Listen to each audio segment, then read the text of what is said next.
ভগবান বিষ্ণু তার বাহন গরুরের উপরে বসে কৈলাস পর্বতে গেলেন। গরুরকে দরজায় রেখে তিনি শিবের সাথে দেখা করতে ভিতরে গেলেন।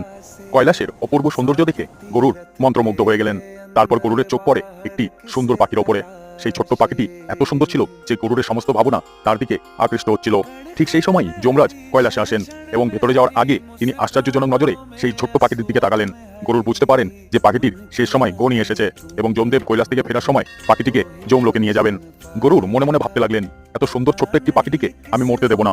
তারপর সে সেই পাখিটিকে থাবা দিয়ে ধরে কৈলাস থেকে দূর এক জঙ্গলে একটি পাথরের উপরে ছেড়ে নিজে কৈলাসে ফিরে এলেন।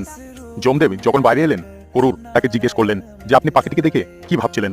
তখন যমরাজ উত্তর দিলেন যে গরুর, আমি ভাবছিলাম যে কিছুক্ষণ বাদেই কৈলাস থেকে দূর একটা সাপ এই পাখিটিকে খেয়ে ফেলবে। আমি এটাই ভাবছিলাম যে পাখিটি এত তাড়াতাড়ি এত দূরে কিভাবে পৌঁছবে, কিন্তু এখন যখন দেখছি পাখিটি এখানে নেই, তাহলে পাখিটি এতক্ষণে নিশ্চয়ই মারা গেছে। গরুর বুঝতে পারলেন যে যত চালাকি করা হোক না কেন, কিন্তু মৃত্যুকে এড়ানো